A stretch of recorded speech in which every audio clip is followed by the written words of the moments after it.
Walter Kirn is a writer and critic who lives in Montana. He is the editor-at-large for the newspaper County Highway, the co-host of America This Week with the independent journalist and Twitter Files hero Matt Taibbi, and the author of novels such as The Unbinding, Up in the Air, Thumbsucker, and She Needed Me. Walter, welcome to the Diet Soap Podcast. It's great to be here. I feel intimidated and privileged. I know you mostly through Twitter, and you are, as I would describe it, perhaps one of my most erudite, informed, and theoretically consistent correspondents on Twitter. So it's really a pleasure to talk to you. Well, I appreciate that, and I just want you to know that I am likewise intimidated to be talking to you. So I think you're a terrific novelist and a podcaster. I'm a podcaster, and a podcaster I look up to. You do really good work there. So I'm pleased to get to talk to you. I wanted to talk about your book, The Unbinding, and then put it in the context of today. Okay. But I'm a dedicated fan of your podcast with Taibbi, watch it regularly. And yesterday you told Matt that you've been secluded, cut off from civilization in a log cabin in Montana for several weeks. So I just want to know, how you doing? How are you holding up? Well, has your personality changed? I'm on the upward slope from a kind of shining like writerly solitude in which I literally started hearing things. When you have no one to speak to in real life and determine whether sounds that you just heard are real or in your head, it gets to be, especially if you're working at a computer 12 hours a day on a book that's years overdue, it gets to be a psychedelic experience on the cheap. You don't even have to go out and make a buy. You generate your own disturbing substances. But now it's sunny. It was snowing a week ago in Montana. Now it's in the 70s. Everything has turned, and I'm probably about to enter a manic phase, like most of the wildlife that's been, in its cave all winter. Walter Kirn's novel, The Unbinding, is, as he put it in the introduction to the print edition, a tale exploring the plight of what people used to call the self in an age of high-tech snooping, political paranoia, identity thievery, and internet exhibitionism. Publishers Weekly described the book as a George Saunders-esque slice and dice of creeping corporate information hegemony. George Saunders is known for his dark satires aimed at corporate culture, but reading Kirn's novel in 2025, the book no longer seems satirical, but nearly realist. All right, so I have some questions written down, and to start with, I want to discuss the ideas and themes in your 2006 novel, The Unbinding, and I'll just ask you how you came to write that book, and also what you think of it 20 years later. Okay, so I think it was published as a printed book in 2006, but it began as a project on Slate.com, which in those days was the extremely novel and experimental Slate.com. Can we have a news magazine on the internet? And they asked if I would write a serial novel. And I said, well, if I do that, I want it to be around themes related to the internet and to computing and communications. And, we didn't really have social media. It's amazing at that point. I spoof a social media company in the novel that's based on MySpace, that, if anybody can even remember how MySpace functioned or what it was. But the book was an attempt in 2005 to not only write serial fiction for a news magazine on the internet, but to take the ambiance of the moment when I think we had in vitro a lot of trends that we're seeing, come to more than a climax today, whether they're, Mm-hmm. AI, social media, government surveillance, lack of privacy, internet addiction. But the one that interested me most was fluidity of identity. When you become a creature of bytes and, digital presentation, and you can control how you are received as a human being, and you can also, how can I put it, eavesdrop on the world. It's not so much government surveillance that was bothering me at that moment. It was our surveillance of one another. And so the main character in the book is a guy who works at an OnStar. If you know what GM's OnStar is, their satellite helping service that allows you to push a button in your car and get someone to, come to your scene of your accident, or, help you with a health crisis. Oh, somebody's having a heart attack in my car, OnStar. Well, I turned that into an all-purpose kind of satellite monitoring aid service, and gave the job of a operator at that service to someone of a very unstable, I guess we would maybe say incel-like disposition, and said, what could this person do with all the information about people that's flowing into him as an operator at this thing, if he had no conscience and no stable identity, if he had no boundaries? And the first thing I said, well, he'll try to figure out how this woman who lives across from him in his boring apartment complex really thinks and acts, and what her tastes are, so that he can date her and come up with the amazing coincidences in their tastes and so on. And so that's kind of his fall as a private surveillance operator. And ultimately he becomes I guess what you would call an anarchist. He starts realizing he's being tracked, and he engages in a kind of cat and mouse game with his not would-be handlers, I suppose, or his surveillors. And it ends in terrorism, an act of terrorism. But it really ends with a question about whether or not a human being, with the tools this guy has at his disposal, and in a society with the ethics or lack of them that we're developing in this technocracy, is really a person anymore. Right. Well, it struck me as incredibly present. You were seeing into the future as you wrote it, but at the same time, I thought it was a part of a tradition in American fiction as well. And I'll give you an example of what I mean and see what you make of this, if anything. I'm going to read two quotes. One will be from your book. Okay. If you really want to hear about it, the first thing you'll probably want to know is where I was born and what my lousy childhood was like, and how my parents were occupied and all that, and all before they had me, and all that David Copperfield kind of crap. But I don't feel like going into it if you want to know the truth. And now Catcher in the Rye. Yeah. If I told you where I was born and when and how much I weighed and what my parents named me and even who my parents were, that would be hearsay. I can't vouch for hearsay. I'd rather confine myself to what I know, leaving out what I've been told or have inferred. So, did I write that? Yes, that was Unbinding. That is Kent. That is a section that Kent wrote about himself, trying to explain himself to Rob, I believe, right, or to the machine behind Rob. Right.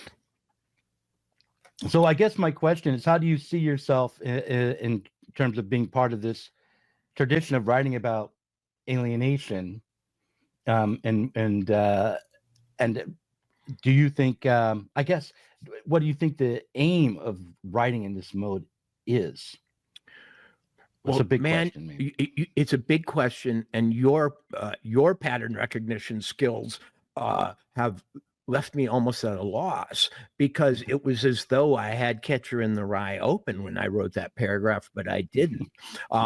Let's let's posit a zone between plagiarism and homage, and the zone. It's not plagiarism. No. But I'm realizing I was trying to answer the same questions that Salinger was.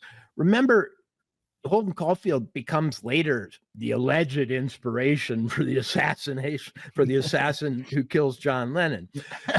There is in Holden Caulfield, retrospectively, after we look at what he might have sown, a potential for violence, antisocial disorder, rebellion that I don't think was quite recognized at the time. He's not just a disaffected private school student who goes on a lark to New York and decides everybody's phony and, has a heartwarming meeting with his kid sister. He is a potential revolutionary. And revolution has been a topic that interested me since I was young, and what fuels it, who is attracted to it, why they're attracted to it, what problems it solves. And I decided in 2006 that this Kent Selkirk, this sort of amoral, identity-free recipient of all this information about others without a stable self and without real prospects, was the face of the next revolutionary. Yeah, that it was his predicament. Not if Holden Caulfield's predicament was, I came from a WASP family that didn't pay enough attention to me. I have a bunch of alcoholic parents, maybe, or whatever it is, and it went to a meaningless private school in the middle of the 1950s.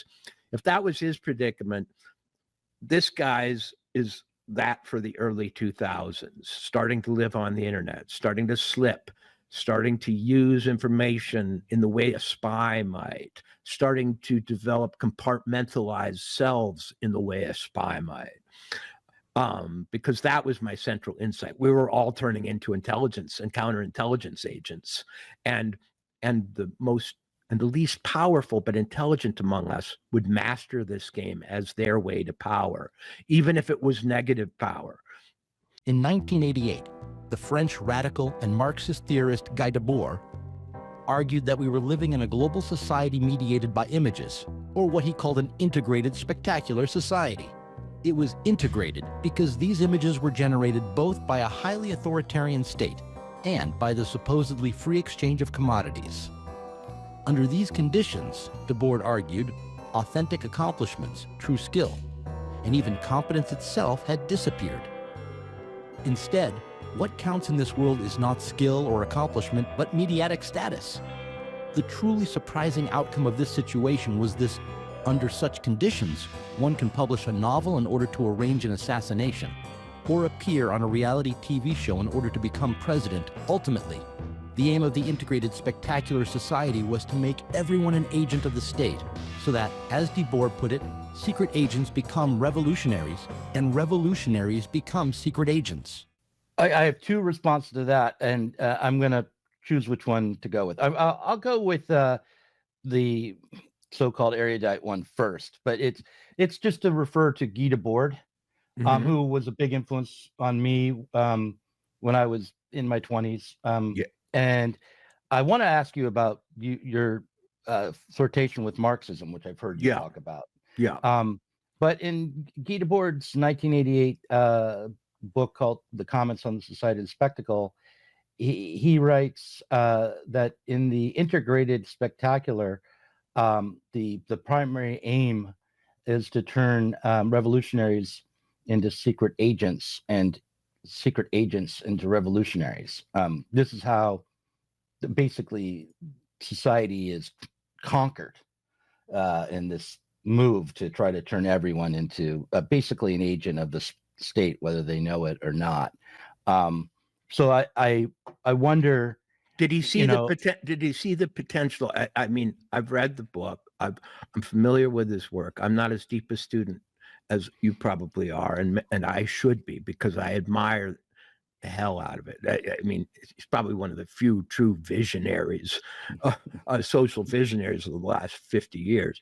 But did he see the potential for non-state spying, for people on behalf of the disappearing self, or on behalf of the threatened, their threatened humanity, having the tools to foment private revolutions that might add up to some kind of disturbance generally.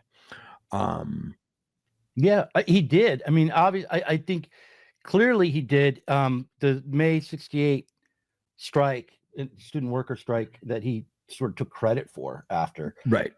would be an example. But in general, the situation has had, I would say, an ambivalent kind of attitude towards individual acts of terrorism. Right. And like many people on the New Left, they might have been tempted by the Bill Ayers approach to trying to fight back, Right.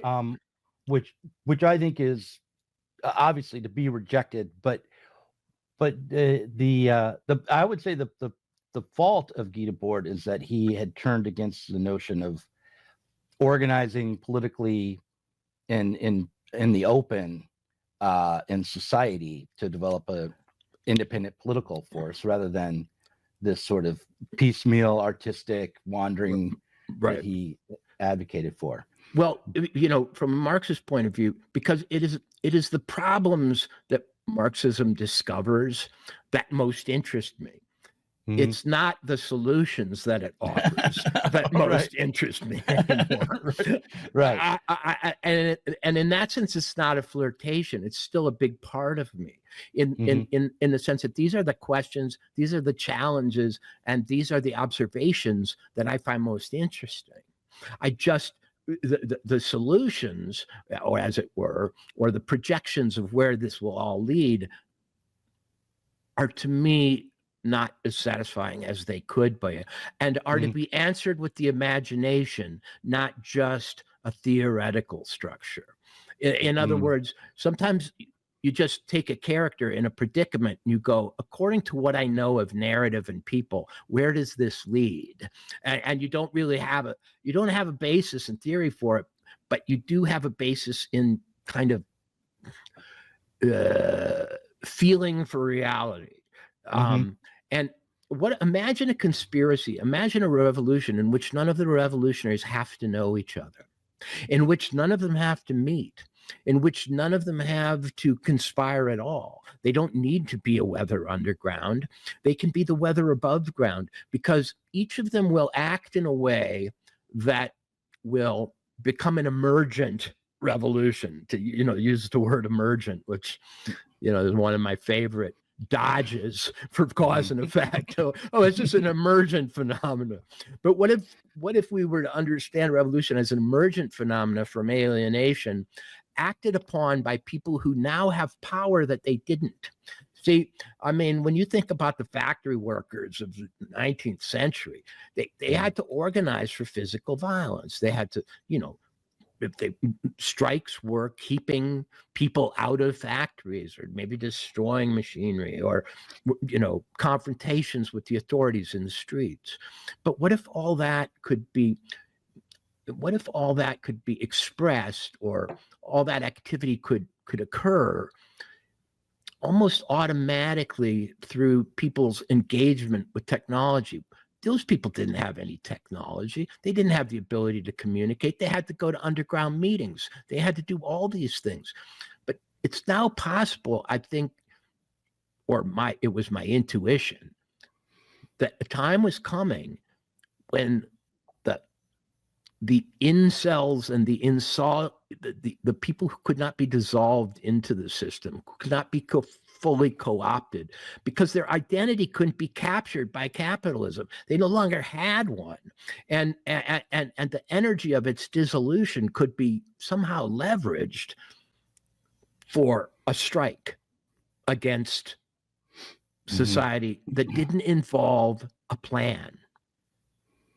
Yeah, well, in the early days of this podcast, I was very enamored with internet phenomenon like flash mobs. Do you remember those? Right, sure. Suddenly just a square would be filled with people, and they might be all dancing, just staying alive for like 10 minutes or something, and then they'd all disappear. Right. You know, and called forth by the internet. But now they could be called forth by not somebody planning it as a person, but by some AI, or accidentally by some algorithmic function. And there's certainly a flip side to this notion that the disaffected, or the people who are alienated from society as it is, would be mobilized by technology, right? Well, the restraint on the revolutionary has been that you can be killed, or you can be imprisoned, or you can have something taken away from you, which is more valuable than, your freedom, or whatever it is. But increasingly, you can't take much away from certain kind of people because they don't have anything, and so they can't be threatened. And this Unbinding is really a story of a person turning into an algorithm. Right.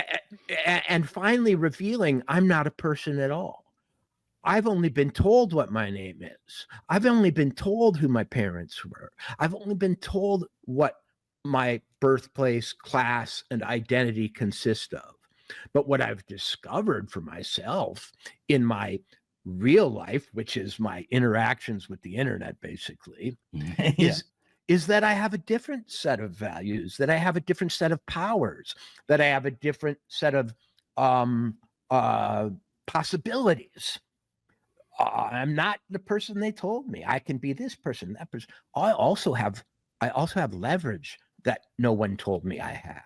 I can push a button and as hackers now can, and maybe blow up a power plant, or I'm not sure when it happened that operation against Iran happened, where that some state, probably Israel or the United States, made all of their industrial capacity for the production of various devices and nuclear technologies blow up. Well, when an individual realizes that I suddenly have state power, or near what used to be at least the power of an intelligence agent backed by the state, what choice are they faced with? And what kind of mischief will lead to what other kind of mischief, and how are they ultimately restrained? And when this QAnon or Q phenomena started emerging in 2017, that's when I saw the first what I thought was flowering of the phenomena I had been talking about. It probably happened earlier. If I was a gamer, I would be talking about Gamergate, which I still don't quite understand. Yeah. But the personality that suddenly asserted itself, of the antisocial hacker, not just hacker, but denizen of the internet, who, the troll, the hacker, the anarchist, the Pepe loving QAnon seeker, suddenly seemed to me to have come to life. In 1956, Colin Wilson wrote about the kind of figure that Walter Kirn is describing in his book, The Outsider. Wilson described him this way in the first few lines.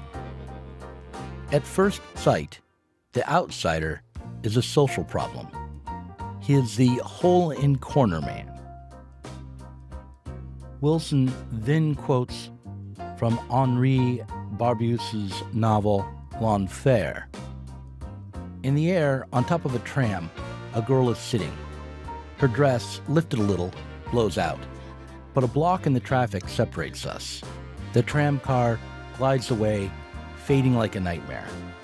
Moving in both directions, the street is full of dresses which sway, offering themselves airily, the skirts lifting, dresses that lift and yet do not lift.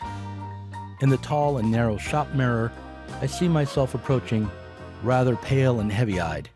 It is not a woman I want. It is all women. and I seek for them in those around me, one by one. A few pages later, Wilson justifies the type, or begins to. He writes, "The outsider's case against society is very clear. All men and women have these dangerous, unnameable impulses, yet they keep up a pretense to themselves, to others. Their respectability, their philosophy, their religion are all attempts to gloss over, to make look civilized and rational, something that is savage, unorganized, irrational. He is an outsider because he stands for truth." I referenced Catcher in the Rye, Yeah. and now I'm going to point to a perhaps forgotten book that was very popular, I think, in the late 50s and early 60s, called The Outsider by Colin Wilson. Have you ever heard of? Oh, I thought you were going to talk about The Outsiders by S.E. Hinton. No. You haven't heard of The Outsider? No, describe it. Colin Wilson's an interesting character. He wrote this book. He became part of the Angry Young Men in the 50s. He was like, the media decided he was part of that group, even though he's British. Mm-hmm. So like John Osborne, the playwright. Yeah, right. Yeah. But he wrote this book. It was like an analysis of the outsider in Western literature, and it became a pretty big seller, and like hippies would buy it, and it was kind of a radical book. And then after that, he became completely obsessed by the occult, and he wrote one book after another about like psychic powers and H.P. Lovecraft and that kind of thing. But the all I was doing by referencing Colin Wilson's book, The Outsider, is just to point again to the fact that this character of the incel, we call it today, has been around for a long time and seems to pop up over and over again in our imagination. I'm sure that's true. Nobody's rediscovering at a fundamental level possibilities for the human soul. We're just sort of putting them through their historical paces as society changes. Right. But it used to be the nature of outsiderdom is that you had no power except the power you fantasized about.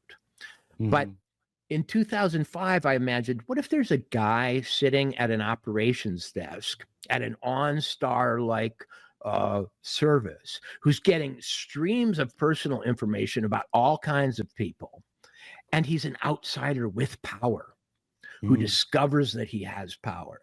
And what if a whole class of outsiders discover they have power at the same time, and sort of in a fluid way, or like water seeking its own levels, or infants or toddlers seeking the parameters of behavior before they get disciplined, these people start exploring their power. It's more than we thought. It's less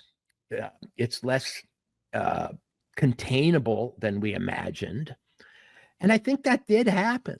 I think the state, or the political establishment, certainly had a problem around the end of the 2000 teens with what they called misinformation, disinformation, and so on.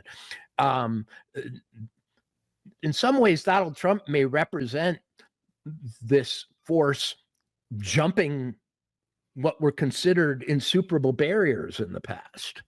Mm-hmm. Yeah. Well, I want to pick up on just exactly what you mentioned about the disinformation war and how that was launched against Donald Trump. And there's something that you mentioned frequently, in which when I first heard of this phrase, I was outraged, just as you are. This idea that society's thinking and our minds and our brains are considered cognitive infrastructure.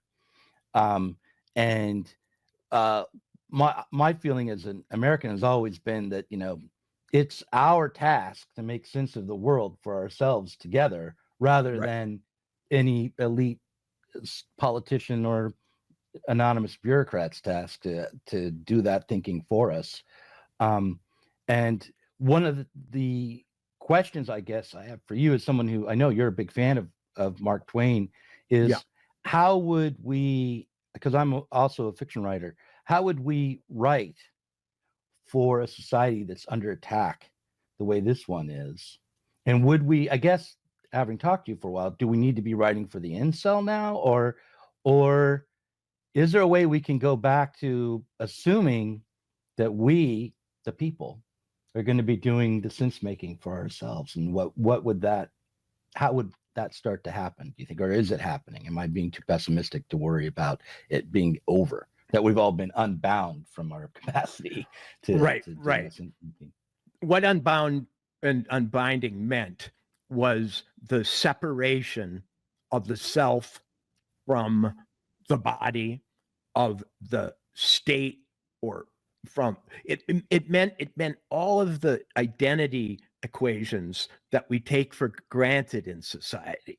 You know, I equal Walter Kirn, you equal Douglas Lane, the U.S. government equals the elected representative. All of those will dissolve. And from any point, you will be able to operate with leverage that you didn't have before, with new incentives and new tools. And where will that lead? Well, just because when cognitive infrastructure, the idea that we're all part of some like machine in which the state has an interest, and in which, you know, the corporate structure that really, I think, embraces and comprises the state and finally has an interest. Well, what is the purpose of that metaphor? It's to license them to take control. Well, what do they need control over? What are they afraid of? Is it individual sense making, or small group sense making, or is it the thing that Americans have called individualism? Is it some revolutionary class finally finding the tool with which to exert its will?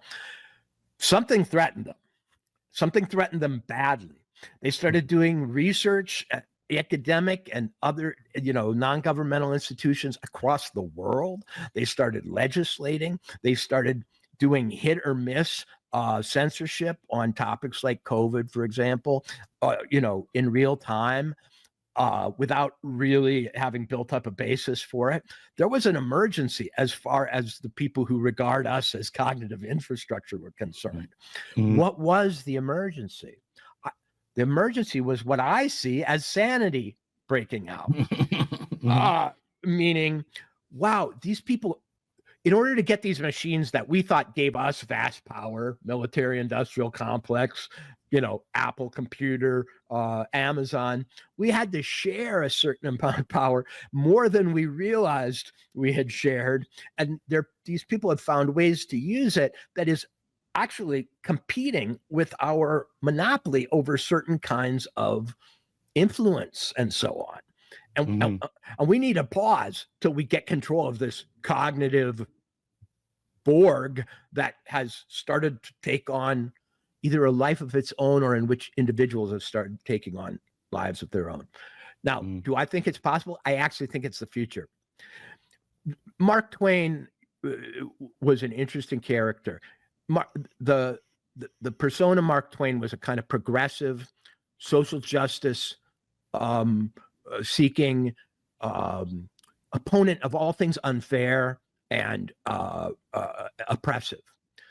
Samuel Clemens, the kid from Hannibal, Missouri, was kind of a conservative Victorian character who, in a way, was outgrown by his persona and ultimately outsmarted. You know, when I was a kid in the early 60s, they started publishing Mark Twain's more radical writings, the things that came at the end of his life, the anti-imperial writings that, you know, deplored our adventures in the Philippines and so on, like that. You know, his really, they called them pessimistic writings, but they were really highly critical, and I would call left-wing, you know, manifestos, observations, and opinions.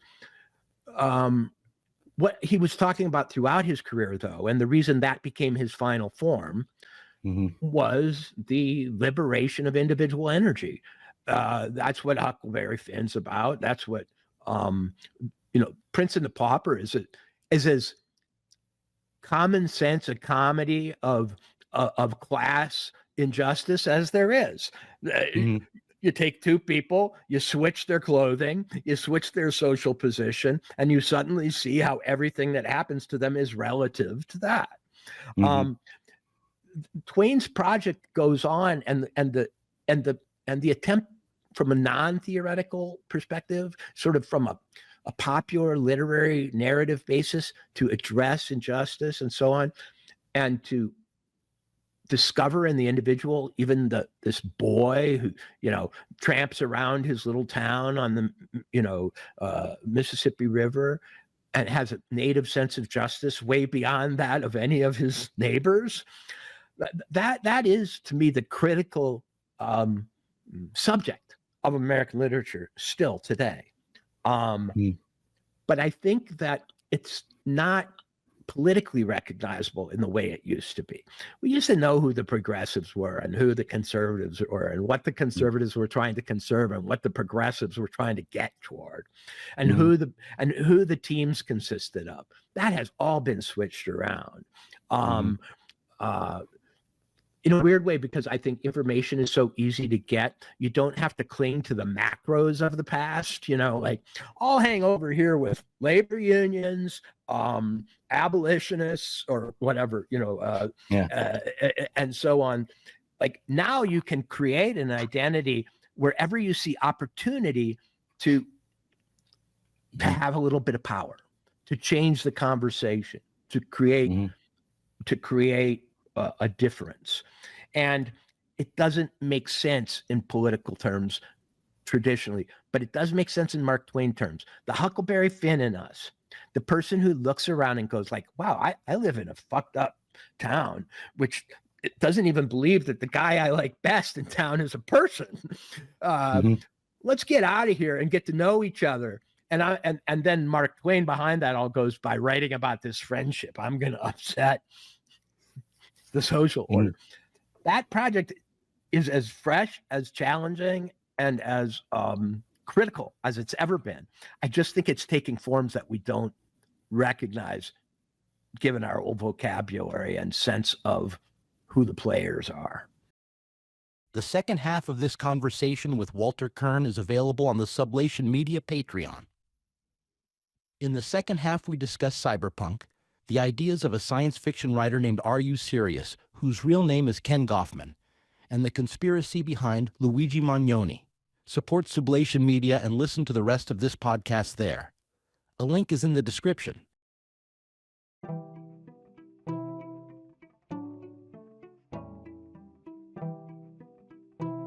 If you enjoyed this conversation, please do consider supporting us on Patreon.